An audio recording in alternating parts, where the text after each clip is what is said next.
রহস্যাবৃত অনন্ত এই মহাশূন্য অন্তহীন কালের স্রোতে মহাসৃষ্টি ও ধ্বংসের চিরন্তন প্রক্রিয়ার মধ্য দিয়েই ধাবমান। এরই মাঝে নিরন্ত প্রসারমান অসীম এই মহাজগৎ, মহাবিস্তৃত ব্রহ্মাণ্ড, যেখানে যাবতীয় সৃষ্টি তত্ত্বের যা কিছুই সব চিরবিস্ময়া অনন্তের বিস্তৃত গর্ভাশয় জুড়েই বিদ্যমান। বিশাল বিস্তৃত অশান্ত মহাশূন্যের বর্ণনাতীত অগণ্য গ্যালাক্সির ভিড়েই বিরাজমান মহাজাগতিক ছায়াপথ মিল্কি ওয়ে। এরই মাঝে বিস্ময়া এই পৃথিবী নামক গ্রহের নিবাস, যা প্রাণ জগৎকে বাঁচিয়ে রাখতে ও আমাদের টিকে থাকার প্রশ্নে এখনো একমাত্র নিশ্চিন্ত বাস উপযোগ্য বাসস্থান। হ্যাঁ, এখানেই অসংখ্য মহাজগতের মাঝে এটাই বিস্ময়াভূত নৈসর্গিক আশীর্বাদ পুষ্ট কোন গ্রহ, যেখানে মানুষ নির্মল পরিবেশে মনোমুগ্ধময় বিচিত্র অনুভূতির বিরল স্পর্শ নিয়ে বেঁচে আছে। ব্যতিক্রম এই নির্মল নীল গ্রহের উপমাহীন মনোমুগ্ধকর আনন্দঘন প্রকৃতির জীবজগৎ ও প্রাকৃতিক বৈচিত্র্যময় পরিবেশের সবকিছু নিয়েই আমাদের এই বিশ্ব পরিবেশ।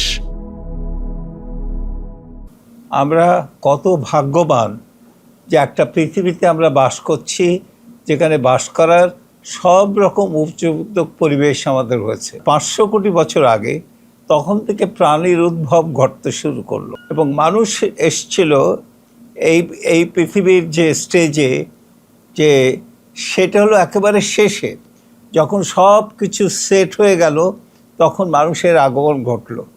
কিন্তু এই মানুষ আমরা বুঝতে পারলাম না যে আমরা কতটা ভাগ্যবান। আমি একটা জিনিস বলি, বুঝতে পারলাম না বলেই আমরা এই প্রকৃতি নামক জিনিসটাকে বারবার আঘাত করেছি এবং এর উপর আমরা জিততে চেষ্টা করেছি, প্রকৃতির উপর জিততে চেষ্টা করেছি।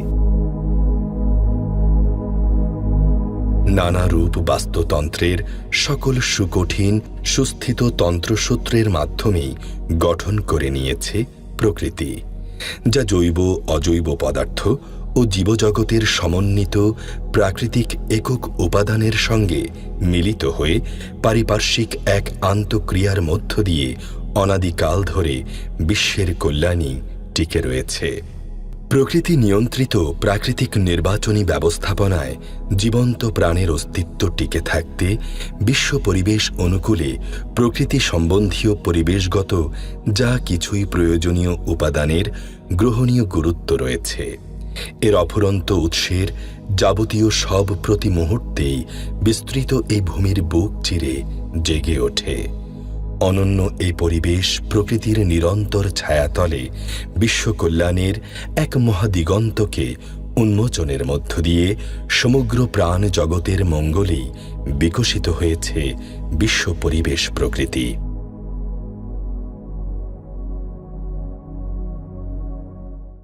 এই পৃথিবীতে 30 মিলিয়ন লাইফ ফর্মস আছে, বায়োডাইভার্সিটিতে ভরা, কিন্তু আমরা বিজ্ঞানীরা মাত্র 5 মিলিয়ন সেটা স্টাডি করেছি, বাকিগুলো করতে পারে নাই। আমরা যদি প্রকৃতির নিয়মকানুনগুলো ভালো করে না বুঝি তাহলে গ্রিন হাউস এফেক্ট বাড়বে, বায়োডাইভার্সিটি কমবে। আমরা এই আস্তে আস্তে ধীরে ধীরে আমাদের প্রকৃতিজাত জিনিস ছেড়ে আমরা প্লাস্টিক অন্যান্য জিনিসের মধ্যে ঢুকে পড়ব, পলিথিনের মধ্যে, এবং ঢুকে পড়েছি এবং এর ফলাফল অলরেডি পেতে শুরু করেছি। মহাবিশ্বের বিচিত্র এই গ্রহটিতেই অবিরাম সৃষ্ট প্রাণের জন্য বিস্ময়কর বাস উপযোগ্য প্রকৃতির স্বর্গময় বিস্তৃত এই প্রান্তর কোটি কোটি বছর ধরে প্রাকৃতিক নানা উত্থান পতনের মধ্য দিয়েই তৈরি হয়েছে। পৃথিবী নামক এই গ্রহটির নিসর্গই আজও সকল প্রাণের জন্য বাস অনুকূল একমাত্র প্রাকৃতিক পরিমণ্ডল, যেখানে অনায়াসী প্রাণ তার আপন চলার পথে বেঁচে থাকার সকল অপরিহার্য উপকরণই খুঁজে পায়।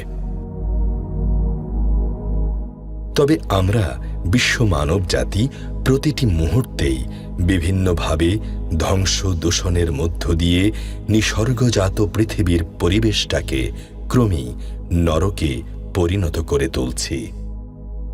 সরকার আশা করছে 2028 সাল নাগাদ বেশ কয়েকটি একবার ব্যবহার্য প্লাস্টিকের ব্যবহার আমরা বন্ধে সক্ষম হব। আমরা তো পুরো কাজটা শেষ করে দিয়ে যেতে পারবো না। আশা করি একটি নির্বাচিত সরকার আমাদের শুরু করে দেওয়া কাজটি শেষ করবে। এটা করার প্রয়োজন হচ্ছে আপনার সন্তানের ভবিষ্যতের জন্য।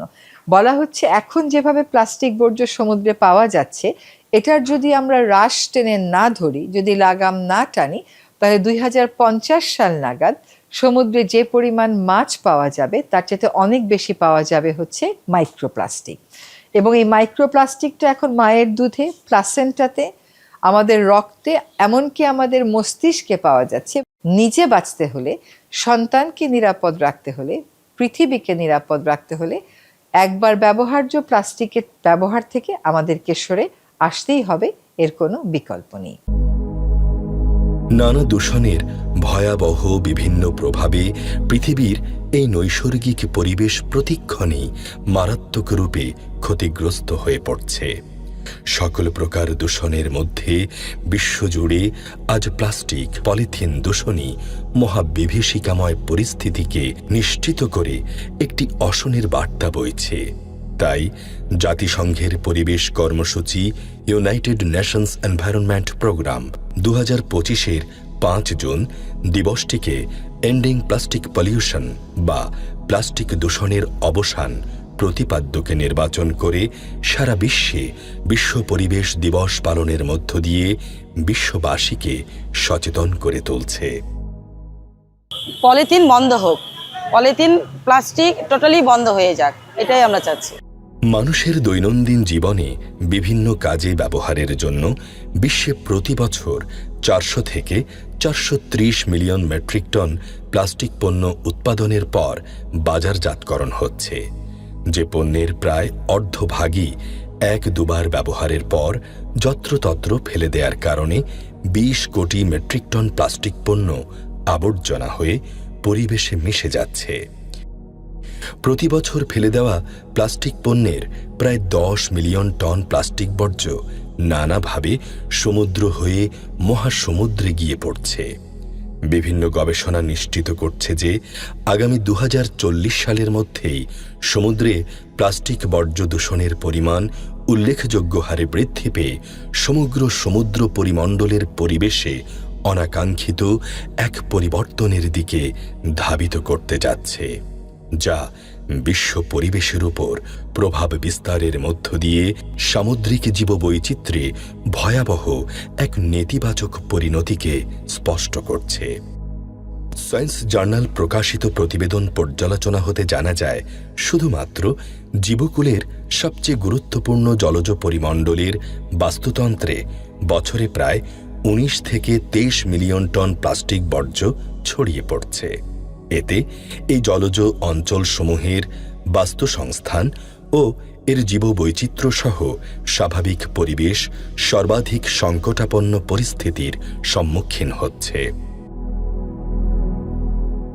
প্লাস্টিক জাতীয় বস্তুর নিয়ন্ত্রণহীন অপরিকল্পিত ব্যবহারের নেতিবাচক প্রভাব বস্তু জগতের বিচিত্র বাস্তুতন্ত্রের মাধ্যমেই মানব স্বাস্থ্যের উপর তীব্র সমস্যা পীড়িত ঝুঁকিকে ভয়ানকভাবে বৃদ্ধি করছে। পলিথিন ও প্লাস্টিক বর্জ্য দূষণের ক্ষেত্রে বিশ্বে এশিয়ার অবস্থানই সর্বশীর্ষে। প্লাস্টিক দূষণ বিষয়ে নিষ্পত্তির ক্ষেত্রে বিশ্ব মানবজাতির অপরিকল্পিত ভাবধারায় তার উদাসীন স্বভাবকুলীন প্রাত্যহিক আচরণবিধির পরিবর্তন অত্যাবশ্যকীয় হয়ে উঠেছে। এছাড়াও প্লাস্টিক শিল্পের প্রক্রিয়াগত যত অনিয়ন্ত্রিত উৎপাদন, এর বণ্টন সহ সকল প্রকার বাণিজ্যিক নিয়ন্ত্রণ প্রয়োজন। আমাদেরকে অত্যন্ত সুচিন্তিতভাবে প্লাস্টিক দূষণকে মোকাবেলা করতে হবে। বাংলাদেশ সরকারের এক্সটেন্ডেড প্রডিউসার্স রেসপন্সিবিলিটি নামে একটা কর্মসূচির আমরা খসড়া প্রণয়ন করে ফেলছি। এটা রিভিউ পর্যায়ে আছে। যারা প্লাস্টিক প্রডিউসার তাদেরকেও রেসপন্সিবল করা হবে যে ব্যবহারযোগ্য প্লাস্টিকটাকে কালেকশন করে আবার রিসাইকেল করা, যাতে সার্কুলার ইকোনমি তৈরি হয়। আমাদের যে র্যাপিড বেসলাইন অ্যাসেসমেন্টের খসড়া প্রণয়ন করা হয়েছে। ঢাকা শহরের 6টা কাঁচা বাজারে আমরা বিশেষ সচেতনতামূলক কার্যক্রম গ্রহণ করেছি এবং সারা দেশে প্রায় 30টার মতো প্লাস্টিক ক্লিন আপ কার্যক্রম করা হয়েছে, সম্পন্ন করা হয়েছে। যেহেতু প্লাস্টিক একটা বৈশ্বিক সমস্যা, সেহেতু জাতিসংঘের অন্যান্য সদস্য রাষ্ট্রের সাথে প্লাস্টিকের ব্যবহার এবং উৎপাদন কমানোর জন্য বাংলাদেশেও সে বিভিন্ন আন্তর্জাতিক কর্মসূচিতে অংশগ্রহণ করছে এবং স্থানীয়ভাবে যে পরিকল্পনা করা হয়েছে সেই পরিকল্পনার মাধ্যমে প্লাস্টিকের ব্যবহার একেবারে সীমিত পর্যায়ে কমায় আনার চেষ্টা করা হচ্ছে। প্লাস্টিক বর্জ্য মুক্ত পরিবেশ গড়তে সকলের ক্ষেত্রেই একটি ঐক্যবদ্ধ সমন্বিত পদ্ধতির মাধ্যমে পরিকল্পিত ব্যবস্থাপনা প্রয়োজন, যা সকল প্রকার প্লাস্টিক পণ্যের পরিকল্পিত ব্যবহার নিশ্চিত করে পরিবেশ উপযোগী পরিবর্তন সম্ভব বলে মনে করছেন পরিবেশবাদী বিশেষজ্ঞগণ। একই সঙ্গে পুরাতন আইন সংস্কার ও সঠিক বাস্তবায়নের মধ্য দিয়েই পরিবেশকে জনকল্যাণে যোগ্য করে গড়ে তোলা হচ্ছে বলে জানালেন পরিবেশ উপদেষ্টা। উন্নত বিশ্ব কেন একবার ব্যবহার্য প্লাস্টিকের উপর নিষেধাজ্ঞা আরোপ করছে? তার কারণ হচ্ছে তাদের বর্জ্য ব্যবস্থাপনা খুব ভালো হলেও তার বেশি অনেক প্লাস্টিক বর্জ্য কিন্তু গিয়ে সমুদ্রে পড়ছে, নদ নদীতে পড়ছে। সেখান থেকে ওইগুলো যেহেতু প্লাস্টিক কখনোই মিশে যাচ্ছে না, ওটা ভেঙে ভেঙে মাইক্রোপ্লাস্টিক হচ্ছে, সেগুলো মাছ খাচ্ছে, মাছের মাধ্যমে অন্যান্য যে সামুদ্রিক জিনিসগুলো আমরা খাই সেই খাদ্য গ্রহণের মাধ্যমে আমাদের শরীরে আসছে। অনেক জায়গায় অনেক সামুদ্রিক প্রাণী সে কোনটা মাইক্রোপ্লাস্টিক আর কোনটা তার আসল খাদ্য এটা ডিফারেন্সিয়েট করতে পারে না, এই পার্থক্যটা করতে পারে না বলে ওই মাইক্রোপ্লাস্টিকের মধ্যে ঢুকে গিয়ে তার দেখা যাচ্ছে মৃত্যু পর্যন্ত হচ্ছে এবং বিপন্ন প্রাণীকুল মৃত্যুর মুখে পড়ছে। বাংলাদেশের চিত্রই দেখেন না কেন, আমাদের যে পথের কুকুরগুলো আছে সেই কুকুরগুলো ময়লা আবর্জনার ভাগাড়ের মধ্য থেকে প্লাস্টিক খেয়ে নিচ্ছে এবং প্লাস্টিকের কারণে বায়োডাইভার্সিটির উপর একটা নেতিবাচক প্রভাব পড়ছে এবং জীব প্রাণীকুলের স্বাস্থ্যের উপরও একটা নেতিবাচক প্রভাব পড়ছে এবং তাদের অস্তিত্ব বিপন্ন হচ্ছে। আজ 5 জুন 2025 বিশ্ব পরিবেশ দিবস। দিবসটিকে কেন্দ্র করে প্লাস্টিক দূষণ আর নয়, মূল প্রতিপাদ্যকে প্রাধান্য দিয়ে আগামী প্রজন্মের বাংলাদেশকে প্লাস্টিক দূষণ মুক্ত পরিবেশ গড়ার অঙ্গীকারকে সুপ্রতিষ্ঠিত করার প্রত্যাশায় প্লাস্টিক দূষণমুক্ত বাংলাদেশ গড়তে পরিবেশ, বন ও জলবায়ু পরিবর্তন বিষয়ক মন্ত্রণালয় বিষয়টির গুরুত্ব নিয়ে তৎপর রয়েছে। এরই প্রেক্ষিতে আগামীর বাংলাদেশ বিশ্বে একটি প্লাস্টিক দূষণমুক্ত অঞ্চল প্রতিষ্ঠায় ভূমিকা রাখবে। এমন কার্যক্রমের গুরুত্বপূর্ণ দিক নির্দেশনা নিয়ে বলেন দেশ বরেণ্য অদম্য এই পরিবেশবিদ। 5 জুন যে বিশ্ব পরিবেশ দিবস, এই পরিবেশ দিবসে এবারের প্রতিপাদ্য হিসাবে প্লাস্টিক দূষণটাকেই সামনে নিয়ে আসা। আমরা আমাদের দৈনন্দিন জীবনে প্রায় প্রতিটি কাজেই কিন্তু প্লাস্টিক ব্যবহার করি। এটা ব্যবহার করি এই যুক্তিতে যে প্লাস্টিক সহজলভ্য, প্লাস্টিক ব্যবহার করাটা সুবিধাজনক এবং প্লাস্টিকের দাম কম। এটা অনেক কাজে আমাদের প্রয়োজনও হচ্ছে, আবার এটা আসলে খুব একটা ভালো কিছু না, কারণ এটার আলটিমেট ডিসপোজালের কোনো সন্তোষজনক পদ্ধতি আমাদের কারো হাতেই নেই। প্লাস্টিকের বিতর্কটা মোট 2 ভাবে হচ্ছে যে যেহেতু আমরা প্লাস্টিকে অভ্যস্ত হয়ে পড়েছি, প্লাস্টিক দূষণ থেকে পৃথিবীকে, আমাদের পরিবেশকে, আমাদের স্বাস্থ্যকে আমরা কেমন করে বাঁচাবো। বিতর্কটা বিশ্ব সম্প্রদায় 2 ভাবে অ্যাড্রেস করার চেষ্টা করছে। একটা হচ্ছে প্রথম ধাপে আমরা একবার ব্যবহার্য প্লাস্টিকগুলোর ব্যবহার কমিয়ে আনি এবং এক পর্যায়ে বন্ধ করে দিই। আর দ্বিতীয় ভাগে হচ্ছে যে আস্তে আস্তে আমরা প্লাস্টিকের যে ব্যবহারটা আছে সেগুলোর উপরও রিলায়েন্স কমিয়ে বিকল্প নিরাপদে যাওয়া। আপনি যদি এখন ইউরোপের কোনো দেশে যান, বেশিরভাগ দেশেই আপনি দেখবেন কোমল পানীয়র বোতল প্লাস্টিকের পরিবর্তে কাচের হয়ে গেছে, হোটেলে দেওয়া বোতলগুলো প্লাস্টিকের পরিবর্তে কাচের হয়ে গেছে। আমাদেরকে প্রায়ই বলা হয় যে আমরা বর্জ্য ব্যবস্থাপনাটা ঠিক করলে আর প্লাস্টিক ব্যবহার কমাতার কোনো প্রয়োজন নাই। সেটা যে ঠিক না, এটা কিন্তু উন্নত বিশ্বের দিকে তাকালেই দেখা যায়। কারণ উন্নত বিশ্ব তো বর্জ্য ব্যবস্থাপনা প্রায় সঠিকই বলা যায়, প্রায় 99% সঠিক। তারপরেও কেন তারা প্লাস্টিক থেকে কাছে যাচ্ছে, তার কারণ হচ্ছে যে প্লাস্টিকের রিসাইক্লিংই বলেন, রিইউজই বলেন, অত সহজ না। এখানে প্রচুর এনার্জি লাগে, আর যে কোনো একটা প্লাস্টিকের পণ্য তৈরি করতে অনেকগুলো কেমিক্যাল দিতে হয়। তো রিসাইক্লিং প্রসেস ওই কেমিক্যালগুলোর ঠিক ব্যবস্থাপনা না হলে ওটা আরও ক্ষতিকর হয়ে আসে। বেসরকারি গবেষণা ও উন্নয়ন সংস্থা এনভায়রনমেন্ট অ্যান্ড সোশ্যাল ডেভেলপমেন্ট অর্গানাইজেশনের the tragic tales of our rivers prospect to problem শীর্ষক এক গবেষণা প্রতিবেদন তথ্যে উঠে আসে প্রতিদিন প্রায় 15,335 টন প্লাস্টিক বর্জ্য আমাদের আন্তঃসীমান্ত নদীগুলোতে ভেসে আসে। একবার ব্যবহারযোগ্য এসব প্লাস্টিক পণ্য ভারত ও মিয়ানমার হতে ভেসে এসে বঙ্গোপসাগরে পতিত হচ্ছে। এভাবে বাংলাদেশ ও পার্শ্ববর্তী দেশ হতে প্রতি বছর 26,37,179 টন প্লাস্টিক বর্জ্য বঙ্গোপসাগরে এসে পড়ছে। সামুদ্রিক জীববৈচিত্র্যের ক্ষেত্রে কি ভয়াবহ চিত্র এটি।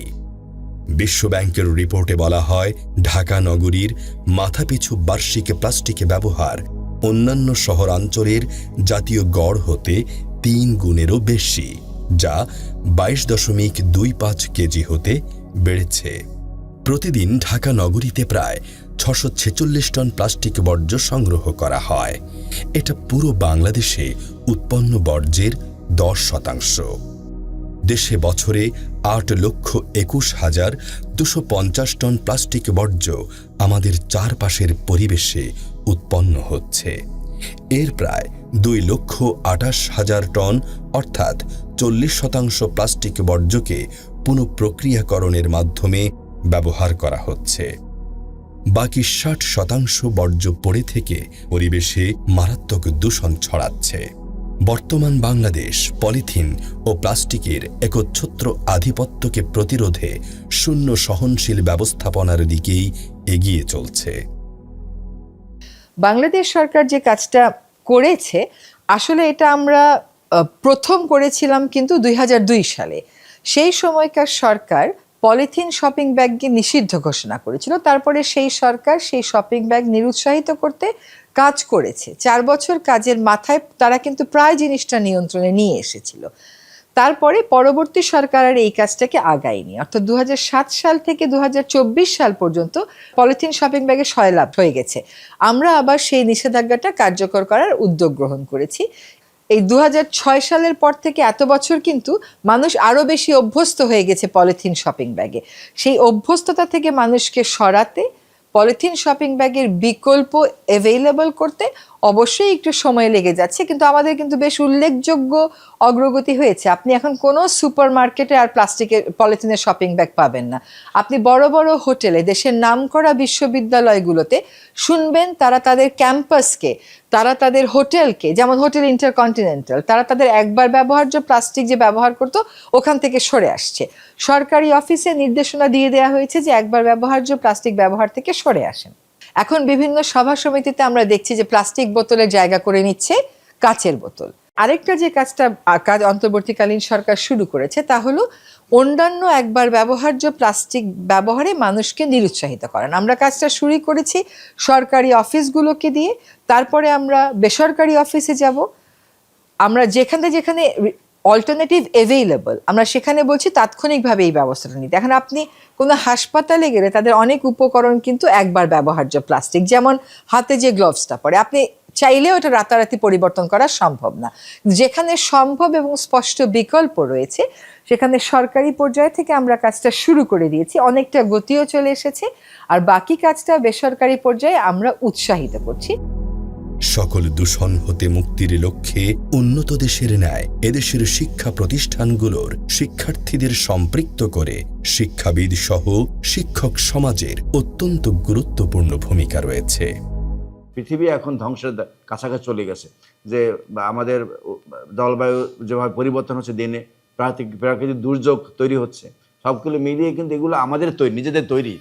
সেই তৈরি জিনিসটাকে যদি আমরা যদি আগে থেকে সচেতন করতে পারি, স্কুল লেভেল থেকে সন্তানদেরকে বোঝাতে পারি যে মা তার প্রথম শিক্ষক, বাসাতে মা শিখাবে যা, তারপরে প্রাতিষ্ঠানিকভাবে শিক্ষা গ্রহণ করবে স্কুলে গিয়ে।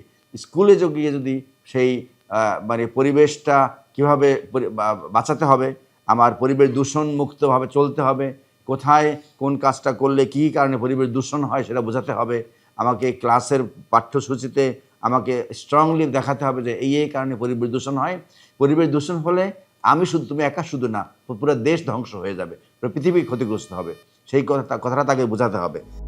নবীন প্রজন্ম সবসময় ভালো কিছুকে কেন্দ্র করে এগিয়ে আসাটাকেই পছন্দ করেছে। সব যুগেই তারা পরিবার, সমাজ, সভ্যতায় অন্ধকার যত অসামঞ্জস্যপূর্ণ অনিয়মকে না বলেছে। তাদের প্রেরণা যোগানোর মধ্যেই রয়েছে কল্যাণ। প্লাস্টিক মাটিতে মিশে না, এটা মিশতে অনেক লম্বা সময় লাগে। তাই আমরা চাই যে বাংলাদেশ থেকে পুরোপুরি প্লাস্টিক দূষণ মুক্ত হোক এবং আমাদের পরিবেশ সুস্বাস্থ্যকর থাকুক।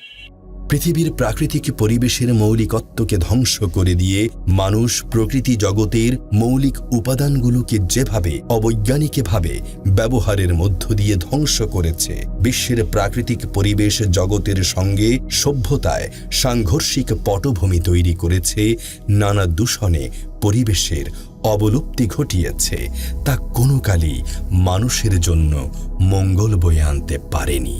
এ কথা দেখে, শুনে, জেনে, বুঝেও মানুষ পরিবেশ দূষণের মতো অসংখ্য কর্মযজ্ঞকে পরিহার করতে ব্যর্থতার পরিচয় বহন করেছে। শহরের এই পরিবেশ পরিস্থিতি অবলোকন করা যাক। এই শহরের এ ধরনের পাড়া মহল্লা, বাসা বাড়িগুলোর আশপাশ ড্রেন, খাল, নালা, নর্দমা, নদ নদীগুলোতে প্লাস্টিক দূষণের মতো ভয়াবহ পরিস্থিতি তৈরি হয়েছে শুধুমাত্র এই শহরেরই মানুষগুলোর অসচেতনতা, অযত্ন, অবহেলায়। এখানে কি পরিমাণ প্লাস্টিকে পলিথিন সহ নানা আবর্জনা ছড়িয়ে ছিটিয়ে পড়ে আছে তা এই শহরের কারো কাছেই অজানা কিছু নয়। এ ধরনের পরিস্থিতি থেকে পরিত্রাণের উপায় সকলের জানা রয়েছে কি? বিশ্বের ভৌগোলিক অবস্থানে এশিয়ার ক্ষুদ্র এই মানচিত্রটি বাংলাদেশ। সোনালী ফসল আর পরিবেশ বান্ধব পাটের আঁশে নানা ফসলের সমাহারে প্রসিদ্ধ এই সমগ্র জনপদ অতি সুপ্রাচীন কাল হতেই প্রাকৃতিক ঐশ্বর্য আর রূপ লাবণ্যের আভরণে আবৃত সমৃদ্ধ একটি দেশ। বিচিত্র এই প্রকৃতি সমৃদ্ধ দেশটি পরিবেশ বান্ধব পাটজাত পণ্যের সম্ভাবনাময় অঞ্চল হয়েও এদেশের প্রাকৃতিক পরিবেশ জুড়ে কেন পলিথিন, প্লাস্টিক সমস্যার মতো তীব্র সংকট বৃদ্ধি পাচ্ছে? এক্ষেত্রে জনসাধারণের অংশগ্রহণ, অভিমত কি বলছে? আজ 5 জুন বিশ্ব পরিবেশ দিবস উপলক্ষে আমাদের এটাই পণ হোক যে আমরা পলিথিন, প্লাস্টিক এগুলো থেকে দূরে থাকবো। তার সাথে সাথে সরকারকে অনুরোধ করব যেন আমাদের হাতের নাগালে সোনালী আঁশের যে পলি, সেই পলিটা যেন আমাদের হাতের নাগালে চলে আসে, সেই ব্যবস্থা করুক। বিজ্ঞানের নিরপেক্ষ সকল গবেষণায় স্পষ্ট যে 500 কোটি বছর ধরে প্রাণের জন্য গড়ে ওঠা এই স্বর্গময় পৃথিবীকে একমাত্র আমরা মানব জাতি নরকে পরিণত করে ফেলছি। আমাদের যাবতীয় অসীম অফুরন্ত চাহিদার, নির্মম লোভাক্রান্ত কর্মযজ্ঞের, সকল যুক্তিহীন ইচ্ছে শক্তির চাপে ক্রমেই নিরাসক্ত এক নরকে পরিণত হয়ে উঠছে পৃথিবী। আধুনিক বিজ্ঞানের প্যারাডক্সহীন শীর্ষ প্রযুক্তি নির্ভর উৎকর্ষতার যুগে দাঁড়িয়েও আমরা বিজ্ঞানের আশীর্বাদ পুষ্ট প্রযুক্তিকে গ্রহণ করতে গিয়ে প্রকৃতির মৌলিক ধারায় অসহনীয় নানা চাপ বৃদ্ধি করেছি। প্রাকৃতিক বাস্তুতন্ত্রের সকল ধারা নিয়ন্ত্রণকে ধ্বংসের দ্বার প্রান্তে এনে দাঁড় করিয়েছি, যার ফলস্বরূপ বিষাক্ত, দুর্বিষহ পরিবেশ আর প্রাকৃতিক নানা বিপর্যয়ের মধ্য দিয়ে জীবনের প্রতিটি মুহূর্তেই বিভীষিকাময় পরিবেশের যত অভিশাপকেই গ্রহণ করে চলছি। হাতের মুঠোয় থাকা নৈসর্গিক বৈচিত্র্যময় এই পৃথিবীকে জঘন্য পরিকল্পনার মধ্য দিয়ে বিষণ্ণ এক নরকে পরিণত করে প্রাণের কোন প্রশান্তির প্রত্যাশায় ভিন্ন গ্রহের খোঁজে আমরা উন্মত্ত হয়ে উঠছি? জীবন ও অর্থনীতিকে নেতিবাচক ক্ষেত্রে প্রভাবিত করা প্লাস্টিকের অবশ্যম্ভাবী প্রতিক্রিয়াতে ঘাত সংঘাতের যত মন্দ পরিণতি প্রতিটি মুহূর্তে বিশ্ব পরিবেশ পতনের ক্ষেত্রে একটি উদ্বেগজনক চ্যালেঞ্জকে মোকাবেলা করে এগিয়ে চলছে। যে বাস্তবতার অনিবার্য পরিণতির পরিলক্ষিত পরিস্থিতি এক বিভীষিকাময় আগামীর দিকেই ধাবমান। এরূপ ভয়াবহ তথ্য থাকা সত্ত্বেও আমাদের উদাসীনতা বলছে আমরা কোনোভাবেই আমাদের নিজেদের জন্যই সচেতন নই। তবে নতুনের উদ্যমতায় জেগে উঠবে দেশ, প্রজন্মই ফিরিয়ে আনবে রূপসী সবুজ বাংলাদেশ।